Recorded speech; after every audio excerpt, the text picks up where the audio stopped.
22 News Broadcast Center, this is 22 News in Focus. Good afternoon and welcome to 22 News in Focus. I'm Ciara Speller.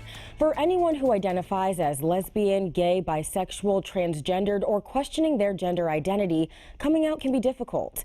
Learning to live with a new gender identity can also be a challenge. So today on 22 News in Focus, we'll be discussing mental wellness issues around gender identity. We'll also learn about a new safe space support and educational group for LGBTQ plus persons. Joining me today are Elaine Burgess, MHA's Best Life Clinic Director, and Danielle Good, a Best Life MHA clinician. Thank you both so much for being here today with us. Thank you for having us. My first question is, what is the Best Life Emotional Health and Wellness Center? The Best Life Emotional Health and Wellness Center, we're an outpatient facility located on 153 Magazine Street in Springfield, and we partner with children, adolescents, adults, and their families and couples to provide educational counseling, individual therapeutic counseling for individuals that may be struggling with a short-term or long-term mental health or substance use disorder. And we also provide psychopharmacology services to our individuals as well. We do have a full-time psychiatrist on our staff, as well as an adolescent prescriber who meets with adolescents ages 12 and up. So some of the things that we may do for services is we would see anybody, again, who's struggling with any type of a mental health, substance use, or co-occurring disorder. They would come in, they would have a full comprehensive assessment. We would work on folks with treatment planning to address their goals and to work with them on what they want to achieve. And we also offer a wide array of different types of therapeutic services, including groups. And one of the new groups that we're starting to offer is what we're here to talk about today, which is called the Safe Support and Educational Group, to be able to focus on the LGBTQ plus community. All right, Elaine, and so what other services do you provide? So in addition to providing individual and group services, we also have unique specialties where Danielle is certified with EMDR. I myself am certified in prolonged exposure therapy. We also use Reiki in some of our sessions, thought field therapy. So it's kind of eclectic. It's really about the individual. So when people come to our service, we tailor it to what their needs are. So we may have a starting point, but then we're also able to really tailor it to who they are and what they're looking for. Very focused on the community. So whatever the community feels that we can best provide for services, we're very flexible in terms of doing the best that we can to provide them what we can to be helpful and supportive. All right, wonderful. And Danielle, what is the Safe Space Support and Educational Group for LGBTQ+. So these groups are for individuals that identify as LGBTQ that are between the ages of 13 to 17, and then as well 18 to 25. There'll be two separate groups. The groups are to provide a safe, warm, welcoming environment where individuals can feel supported and comfortable with talking about really difficult topics and gain that good, positive peer support from the individuals in the group. A couple of the educational dynamics that we will talk about in the groups is teaching individuals about how to have healthy relationships, create healthy boundaries within these relationships, what their legal rights are within society, and how to learn how to accept a lot of the difficult things that they're going through, and then ultimately to know that they're not alone in this. Right, and so, difficulties. What are some of the issues facing individuals who have questions about their gender identity? I think some of the questions are, why is this happening to me? Does this happen to others? Where do I start to get help? Does this change my future? The goals and dreams that I've had for myself, are these going to change? Is this going to change my family's relationships with me? I think those are a lot of the things they're struggling with. Right, and so coming out can be really scary. It can really emotionally drain you as well. So what are some of the steps that those who are deciding to come out can take to, try to handle this?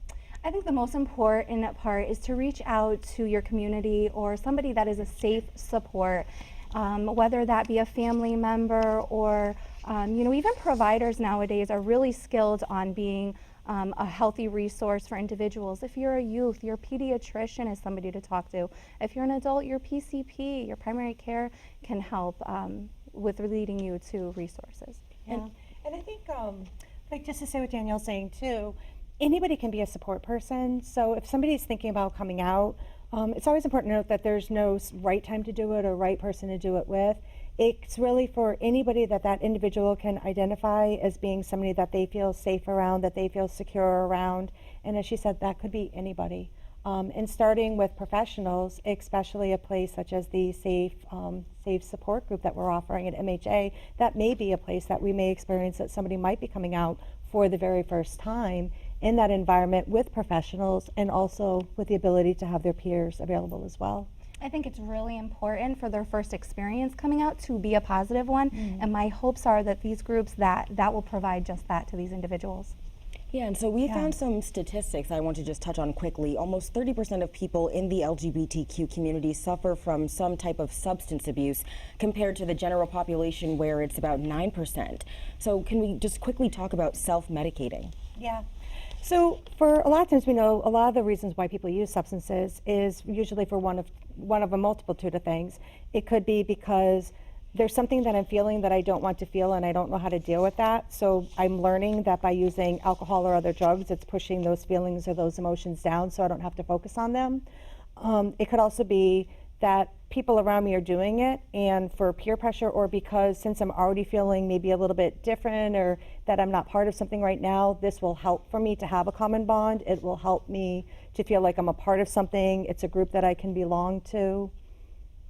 All right, Elaine, Danielle, thank you so much, and we'll continue our conversation when we return. You're watching 22 News in Focus.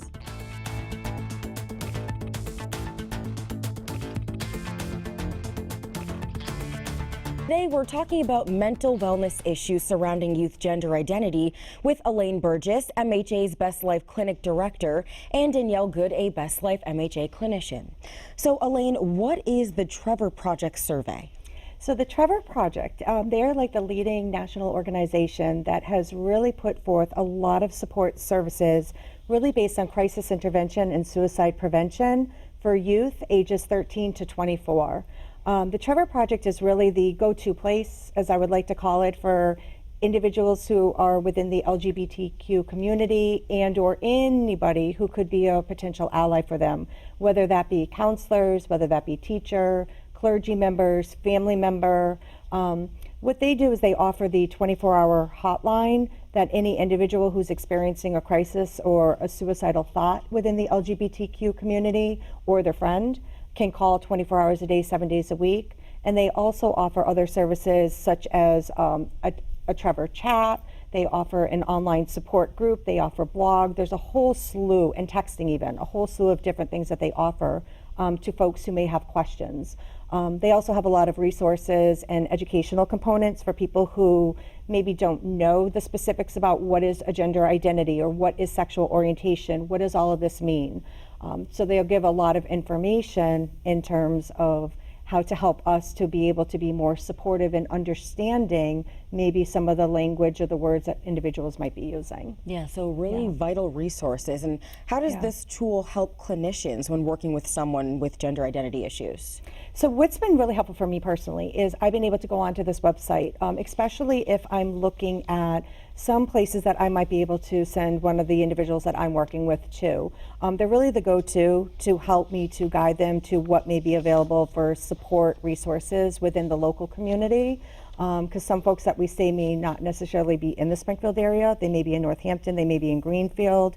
So the Trevor Project really is going to be my source and my guide to really help me to find where things are currently happening in today's date and time, because things do change quite frequently with meeting times, meeting spaces, and new meetings are fortunately coming up all the time as well.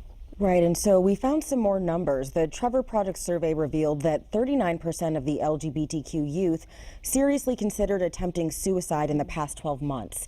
So let's talk a little bit more about these really startling numbers. Yeah, I think our adolescents are dealing with this feeling of permanency when they're struggling with symptoms of depression, anxiety, just really bad feelings, the feeling of it'll never get better, it's always going to feel like this, and which really leads them to making impulsive decisions and choices that can be really harmful and impactful. And especially if they're struggling with bullying, whether it be physically or mentally, they're really left to sit with that and make some challenging choices that aren't so good. Yeah, and the CDC reported that LGBTQ youth attempt suicide at a rate 5 times higher than non-LGBTQ youth. So what insights can you provide that may help explain, these numbers? I think our society in general really has provided this facade that we are welcoming of the LGBTQ community, and that's just not 100% true. They're still struggling with the stigmas and the discrimination within their schools, their social communities. There really needs to be a continued growth of educational resources for them, but as well for parents and caregivers who can really understand what the challenges are that their children and their loved ones are experiencing and going through. And we also found some numbers on LGBTQ youth feeling sad or hopeless in, the last 2 weeks in the past year. So what steps can these youth take to feel better? What can the community do to also help them feel better? The key would be having them not isolate. Isolation is always one of the first signs that there's probably something really wrong. So if there's something that they can identify, a club, a hobby, an activity, a person that they really enjoy hanging out with, something they really enjoy doing, it would really be encouraging any individual that is isolating to get out of the house, get out to be with somebody who's very supportive, hopefully somebody who can understand what you're going through, and not even necessarily saying that you have to tell them that you're coming out if you're not, but just being able to know that they feel safe in that space of that individual. That's going to help them feel good about being out of the house and doing something versus staying home and isolating. Yeah, and so again, from the Trevor Project survey, less than half of LGBTQ respondents were out to an adult at school. So is that a matter of fear or lack of trust to others? What are some of the factors, you think? I think all the above is true. This feeling of worrying, are they going to accept me? How do they feel about, somebody that feels the way I do? I really think with our adolescents and our youth, they really want to see another peer come out and want to see how that worked out for them. Did that come out positive for them? Did they get good responses? And if they didn't, how did they deal with those negative responses? Yeah, and so what about, support groups and things like that for younger children, for high school age? What are some of those resources for them? Well, we have the MHA, Best Life, the Safe Space and Support Emotional Educational Group. Also, a lot of times in schools, there's a lot of schools that have really gotten on board with the LGBTQ Alliance and Allies. So certainly connecting with members of their school who they may also be out as well, and connecting with those sources and communities from within there. And again, going to the Trevor Project, because that online resource is phenomenal, with really being able to talk about even some other exclusive areas where meetings or support groups might also being held. And so what would you maybe say to some, schools that don't maybe have these resources right there, but they're seeing that there's a need for it? What would you say, something that they can do? I would encourage them to be open to being able to, again, I'm going to refer back to the Trevor Project again, but being able to really bring in somebody who can assist them with their staff and their team about how they can continue to make their environment more friendly for all types of people. And certainly, as Danielle had mentioned earlier about the bullying, I know there are a lot of laws and things that are in the schools, that there are things put in place against anti-bullying. But part of that also too is the education with having more trainings, professional development days that our teachers have every month.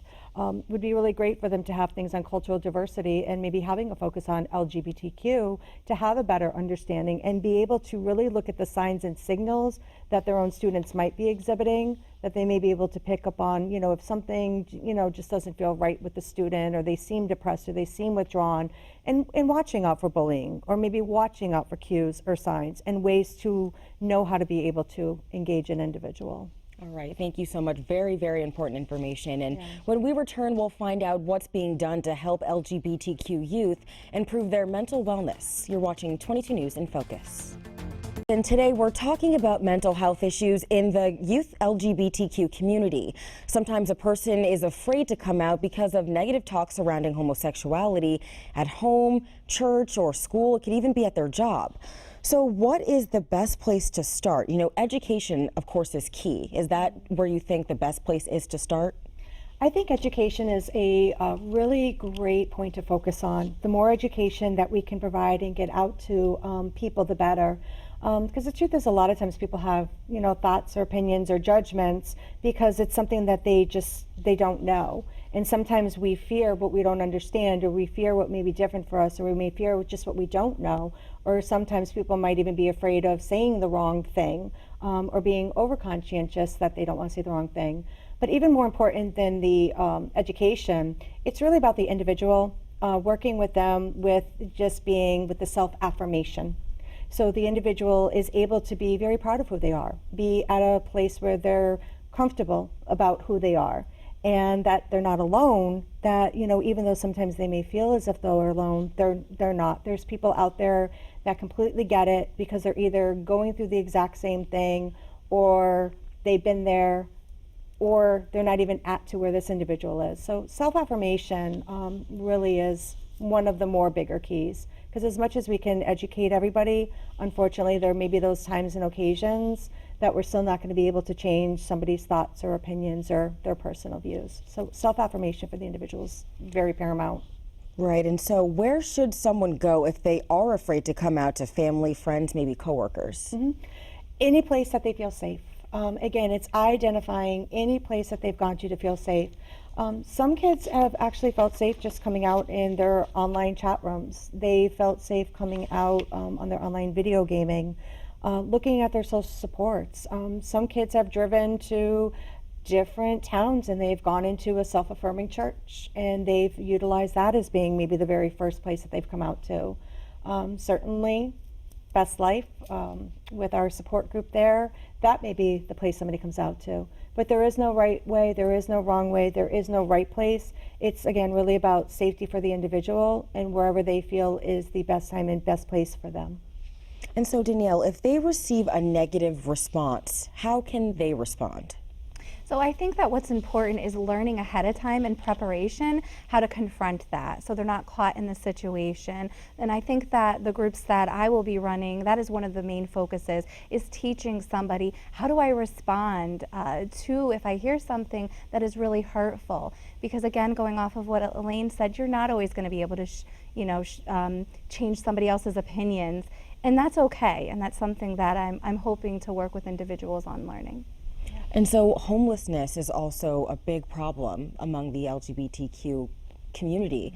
So what can be done if they're kicked out of their family home, they're shunned away from family, friends, what can be done?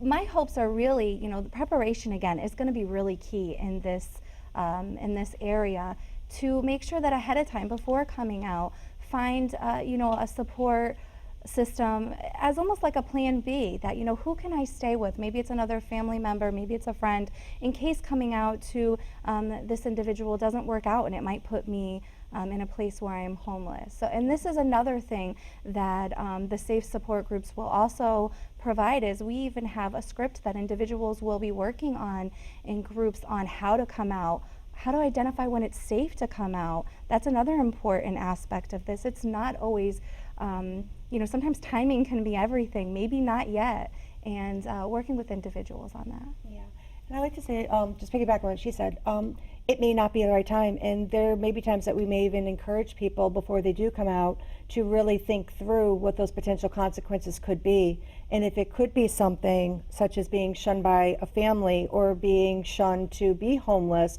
if that's a risk that somebody's not able to take because there is no alternative place to go, then they might be best encouraged to wait, as Danielle said, until the time is more better where they do have that plan B, so they are going to be safe. Right, and so, talking about isolation, how important is it to not isolate and, to reach out and to be supportive? Paramount. It's paramount, yeah. You don't want to sit with those feelings. I always say, it's understandable to have those and experience these feelings, but it is not okay to hold them to yourself and experience them alone. Yeah, and so just going back to some more numbers for viewers who are just joining us now, 87% of the LGBTQ youth said it was important to them to reach out to a crisis intervention organization. So, you know, going back, talking about your resources and things like that, let's just talk about that again. Sure. So the Trevor Lifeline provides 24-hour, 7-day-a-week crisis intervention and suicide prevention services for youth up to the age of 24, for the LGBTQ community and their friends and allies. That would be the #1 place to go for crisis intervention. And again, also seeking supports.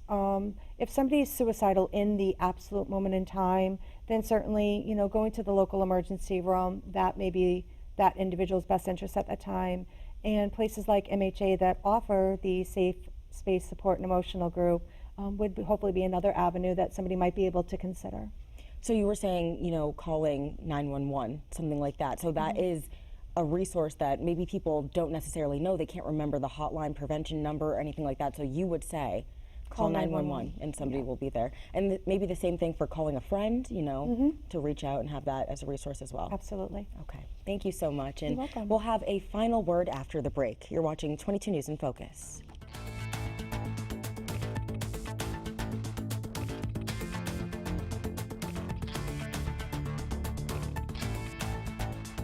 Today, we've been talking about mental wellness issues for youth in the LGBTQ community.